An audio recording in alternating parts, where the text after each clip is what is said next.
Today, it's estimated that there are as many as 100,000 Satanists in the world, all worshipping the devil, with the goat of Mendes becoming one of its most common symbols. It's a worldwide phenomenon, and it's growing every year. Satanism is becoming more popular, and I think one of the reasons is probably the decline of the Orthodox Church, of Christianity. They've kept us under a very tight rein for the best part of 2,000 years, and yet all of us deep down want to be sinful and do naughty things. And of course, that's what Satanism is all about. Sex, debauchery, and anything else that you want to do, Satanism allows you to do it. Hallelujah. Praise the new Lord, Satan. Satanism is pretty much at its pinnacle of popularity. It's estimated there's over 100,000 members of the Church of Satan, and it's really become quite trendy.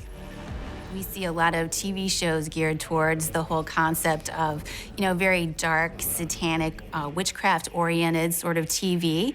And we see a whole counterculture of teenagers who are becoming more interested in this and growing popularity then because of it. There are certain extremely dubious black magicians who perform all kinds of unholy ceremonies in the name of Satan, and for them, by responding to him as the personification of evil, they can justify their own evil acts, their greed, their unrestricted sexuality, and the other strange things that they do, the blood sacrifices and so forth.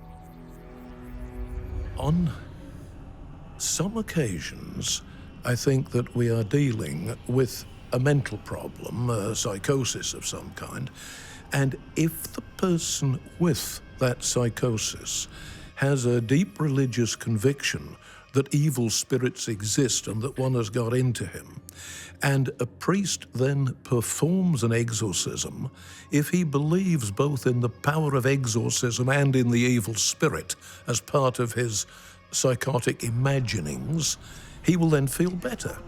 So an exorcism can heal psychosis as well as driving out some sort of tangible psychic entity.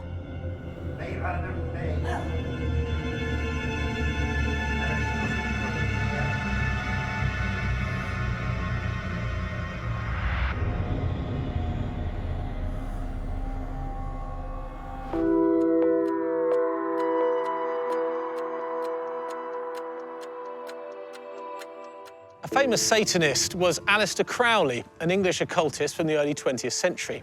Now, he set up the religion and philosophy known as Telema, in which he was the prophet entrusted with guiding his followers. He gained widespread notoriety for his use of religious sacrifices and sex magic, and was denounced by the press as the wickedest man in the world.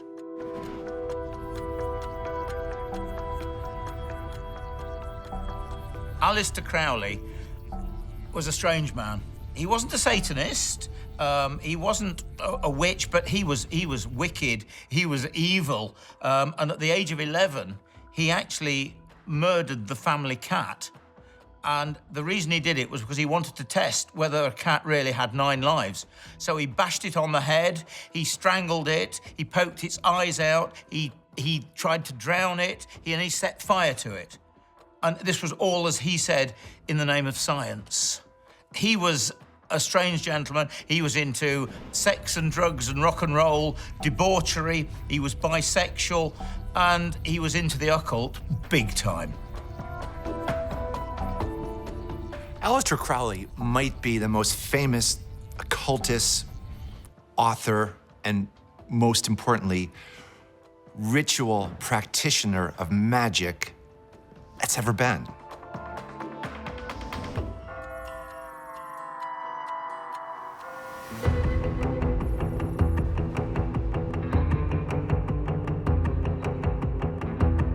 Some historians claim that Crowley was recruited into British intelligence and that he remained a spy throughout his life, although this was never proved.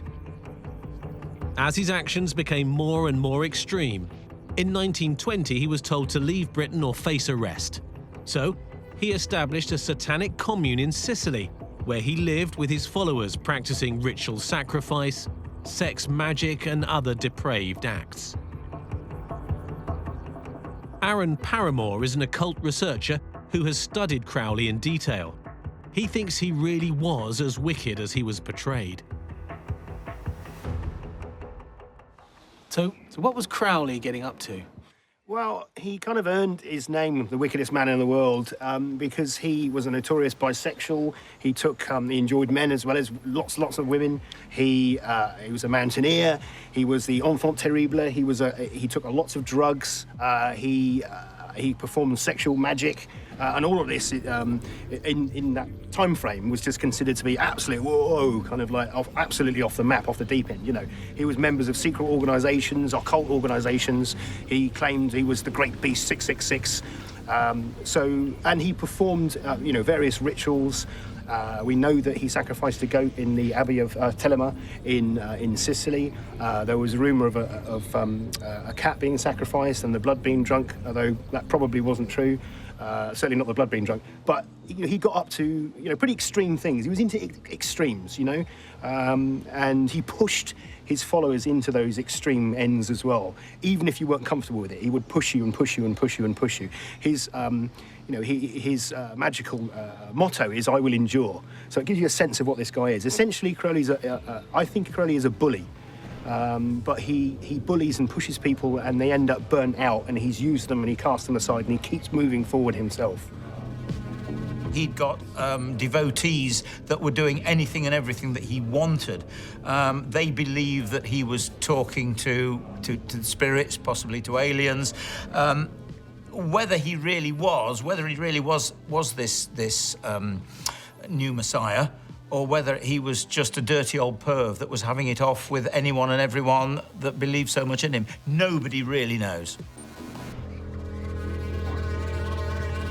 When you look at it, let's be honest, the devil has a far better manifesto than the 10 Commandments. How difficult are they? This is the era of 50 Shades of Grey. So going out, having a drink, getting drunk, cheating on your expense reports, having an affair, those are things that you could kind of justify and, not be held accountable. So it's a whole different era when you think about it.